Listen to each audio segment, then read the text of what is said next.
সে ঘরে বসে প্রতি মাসে 85,000 টাকা ইনকাম করে। আর আরবি চাকরি ছেড়ে এদের যা গল্প শুনলাম, আরবি ভাইয়ের ভিডিও দেখে এখানে এসএনজি মাইক এখানে আসছে। আপনারা আরবি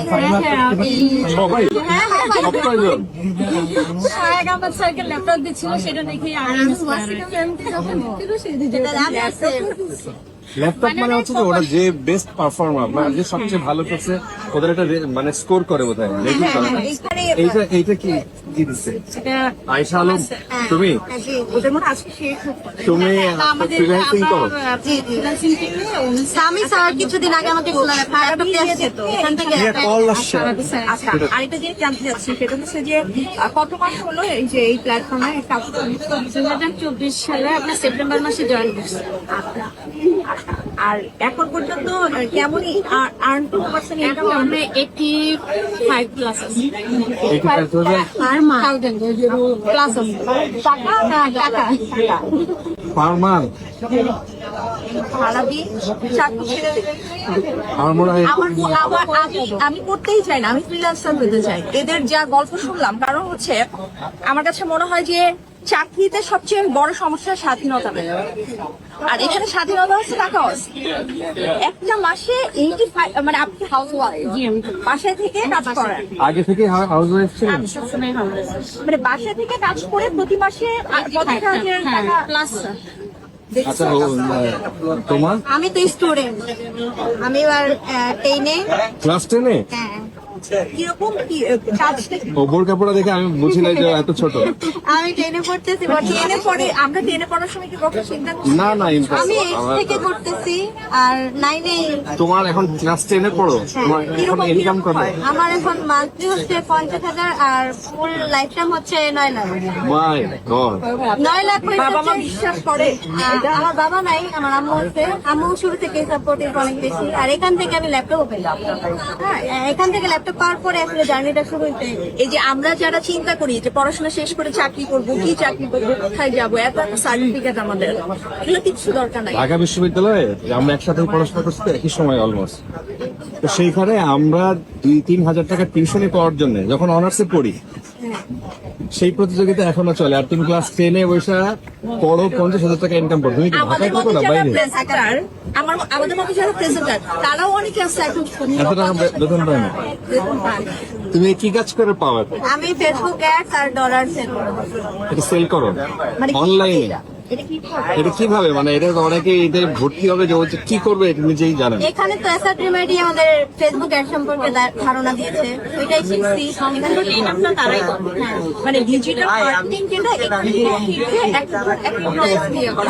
আমার ধারণাটা ক্লিয়ার না। ডিজিটাল মার্কেটিং আমাদের মার্কেটিং সেক্টরটা আসলে অনেক বড়, অনেক বড়। এখন এত বড় সেক্টরটা সবাই আসলে একসাথে ম্যানেজ করা সম্ভব না। কেউ হ্যাটস নিয়ে করতেছে, কেউ SEO নিয়ে করতেছে, কেউ ভিডিও নিয়ে করতেছে। যে যেটা সুবিধা মনে করেছে সেটা করতেছে। তো আমি এখন ফেসবুক অ্যাড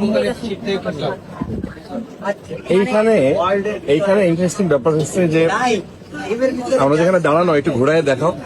এখানে 100 প্লাস, এই 100 প্লাসের গল্পই কিন্তু, এবং এরা সবাই অলমোস্ট গ্রাম আমি থেকে যে কন্টেন্ট গুলো করলাম, প্রত্যেকটা ইন্ডিভিজুয়াল স্টোরি, প্রত্যেকটাই আলাদা আলাদা, সবগুলো ইন্সপায়ারিং।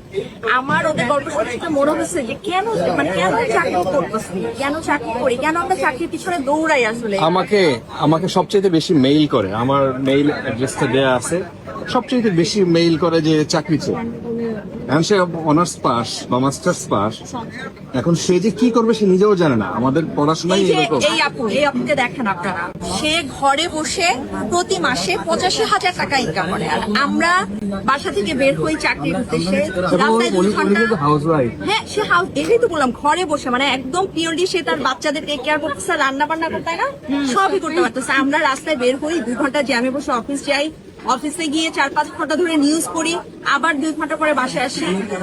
বাসার চিন্তা, অফিসের চিন্তা, মানে সবকিছু মিলায় এটা আমার কাছে মনে হচ্ছে যে আমরা এটা আমার মনে হয় যে মেয়েদের জন্য আরো বেশি কার্যকর। মেয়েদের জন্য কারণ বাংলাদেশে ওই যে এর একটা রিপোর্ট এরকম ছিল অ্যাকশন এইডের, ওরা বলছিল যে বাংলাদেশের মেয়েদের তো কোনো রিকগনিশন নাই কাজে, মানে তারা সংসার করে, তারা হচ্ছে রান্না বিশেষ করে করে, যারা তারা বাচ্চা housewife। পালে, তারা হচ্ছে মানে হাজবেন্ডের সাপোর্টিং সব কাজ করে। So, ওর কাজের কোনো রিকগনিশন, ওর কোনো স্যালারি নাই, কোনো বেতন নাই।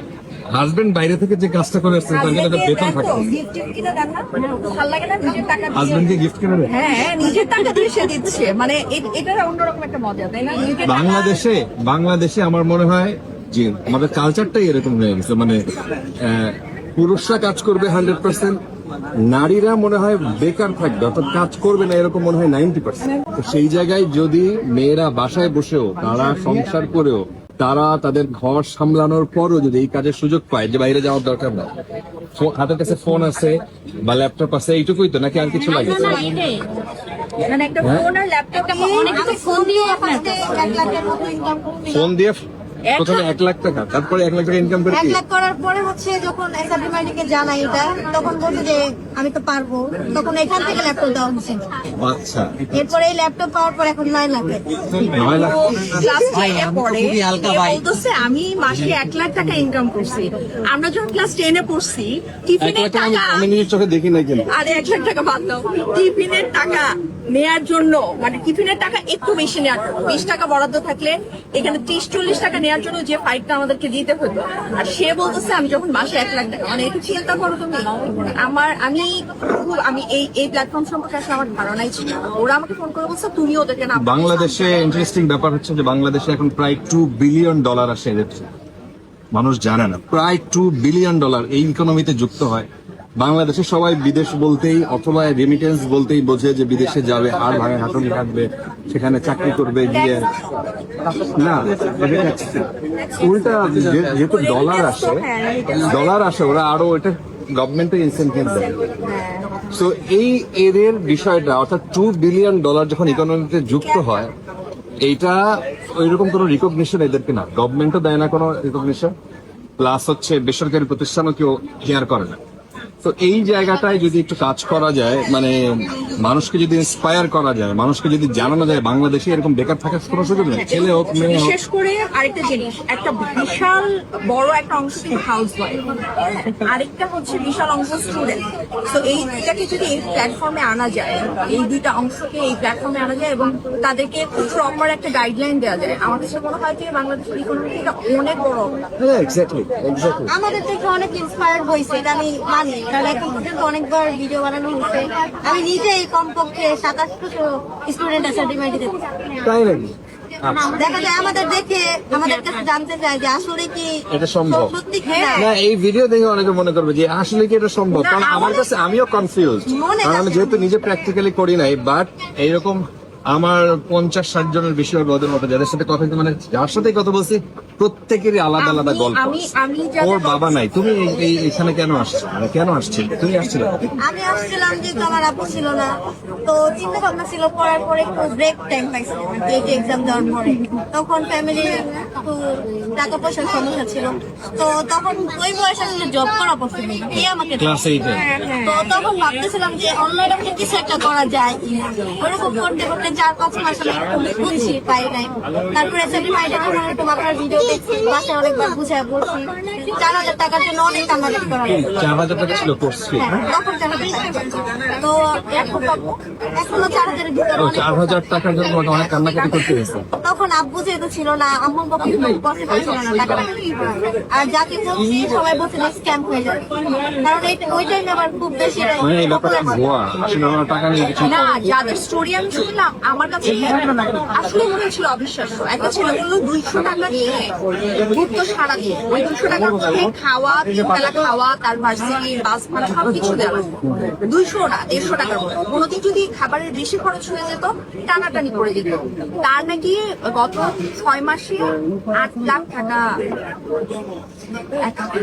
ওইটা একটা মানুষের উঠে যাওয়া মানে কি একটা দেশের উঠে যাওয়া, এটা আমার কাছে মনে হচ্ছে আসলেই অবিশ্বাস্য। পরিবারের উঠে যাওয়া, এটা সমাজের এরকম। তো এই মেসেজটা আমার কাছে মনে হয় এই রেমিটেন্স ইনকামের এই দিকটা সবচেয়ে বেশি করেছে ইন্ডিয়া। 30 বিলিয়নের উপরে এই ইনকামটা, আমাদের সেটা 2 বিলিয়নের মতো আছে। গভর্নমেন্ট যদি সাপোর্ট দেয় এবং মানুষ যারা সচেতন মানুষ, মানে এই কয়টা টাকার জমায় যদি সে শুধু ট্রেনিংটা নেয়, তার হাতে মোবাইল থাকলেই যথেষ্ট, ল্যাপটপ থাকলেই যথেষ্ট নাকি? আর একটু লেগে থাকবে, হ্যাঁ হ্যাঁ, এই সবথেকে বড় ধৈর্যটা। ধৈর্য। ধৈর্য না থাকলে আপনার একটা ফিনান্সিং জগতে তার কোনো মূল্য নাই। আসবো কোর্স করবো, কালকে ইনকাম করবো, এটা না। আচ্ছা, এইটা সময় লাগবে। ছালাই করতে হবে, যত স্কিল লাগে ছালাই করতে তোমার হবে, কতদিন সময় লাগছিল ইনকাম আসতে? ইনকাম আসতে আমার প্রায় 4 মাস লাগে। 4 মাস। তোমার? আমি সেপ্টেম্বরে 24 আপনার আমি তৃতীয় মাসে income করবো। আমার সেকেন্ড মাসেই। হ্যাঁ, থার্ড মাসে থার্ড মাসে যাক, অনেক ভালো লাগলো এবং অনেক অনেক গল্প শুনলাম আমরা, এবং আমার কাছে মনে হচ্ছে যে আমাদের গভর্নমেন্ট সরকারি বেসরকারি দুইভাবেই আসলে এই ব্যাপারটাকে লাইভ করা দরকার, এই নার্সিং করা দরকার। এই জায়গাটা, এই প্ল্যাটফর্মে যেন ছেলেমেয়েরা আসে, কাজ করে, কারণ এখানে আমরা এমন এমন জায়গা দেখছি, ইন্টারনেট মানে এখন বাংলাদেশের সব জায়গায় তো আছে, মাদ্রাসায় পড়েও কিন্তু আর কোনো নলেজ নাই, ইউজুয়ালি আর কোনো নলেজ নেই, মানে ইংরেজিটা জানে না। কিন্তু ও বেসিকটা শিখছে আস্তে আস্তে, এইটুকুই ওর জন্য যথেষ্ট। তো ওই জায়গায় কোথায়, আমি টাঙ্গাইলে দিচ্ছি মধুপুরে এক জায়গায়, সেখানে জঙ্গলের মধ্যে, সেইখানে বসে সে 7 লাখ টাকা ইনকাম করে মাসে। মাদ্রাসায় পড়তে একটা ছেলে। এখানে আসার পরে সবার এটা গত কথা বছর আমাদের পাইছিলাম আমি। সেটা সম্ভব। ভাই, এটা লেগে থাকে আসলে, হ্যাঁ সেটা লেগে থাকতে হবে, ধৈর্য থাকতে হবে, একটা ট্রেনিং নিতে হবে। কি করতে হবে? প্রথমে শুরু করতে হবে, স্বপ্ন দেখতে হবে, শুরু করতে হবে। তারপরে হচ্ছে এই যে ট্রেনিংটা নিতে হবে, দেন হচ্ছে একটা ল্যাপটপ অথবা একটা মোবাইল থাকতে হবে, দেন লেগে থাকতে হবে। লেগে থাকে, এটাই সবথেকে বড় আপনার। সবার প্রথম যে আর ধরতে থাকতে হবে। আমার মতো যারা চাকরিজীবী নারীরা আছেন, যদি ঘরে বসে আরাম করে অর্থ উপার্জন করতে চান, কোনো কষ্ট করবেন না, এবং পায়ের উপরে পা তুলে বসে নিজে মানে নিজের চাকরি নিজেই তৈরি করতে চান, তাহলে যে এদের মতামত আমার মতে মনে হয়। তোমার হাত দিয়ে কি কেউ চাকরিও পাইছে? মানে এই কাজটা তুমি অন্য কাউকেও দিচ্ছ? এরকম হয়েছে যে টুকটাক কিছু দেখা গেছে যে আমার হাতে অনেক কাজ, আমি আর পারতেছি না, তখন আমি অন্য আরেকজনকে ক্লাস 10-এ পড়ে, চিন্তা করেন, সে আরেকজনের কর্মসংস্থান তৈরি করে দিচ্ছে যে তুমি করো। এটা একটা মানে তোমাদের গল্পগুলো আসলে উদাহরণযোগ্য। তোমাদের কথা শুনে আসলে মানুষ ইন্সপায়ার্ড হবে এবং তারাও আসতে চাইবে। আমাদের মতো মানুষের কিন্তু ইন্সপায়ার হবে। যেমন আমারই নিজের মনে হচ্ছে যে চাকরি আমি ছেড়ে দিতে পারে। এত কষ্ট আমি কেন করতেছি, যদি ঘরে বসেই আমি এইভাবে কাজ করতে পারি। এবং এই কাজের স্বাধীনতা আছে। আচ্ছা, এই যে যাদেরকে দেখা যাচ্ছে সবার গল্প এরকম, তাই না? এখানে সবার গল্পই হচ্ছে এরকম। আজকে আমরা আসছি এখানে এই যে এসআর ড্রিম আইটিতে, এটা একটা প্ল্যাটফর্ম যারা ডিজিটাল মার্কেটিং সহ আরো অনেক কিছু শেখায়। কাজটা শিখলে লাভ আছে, লস নাই।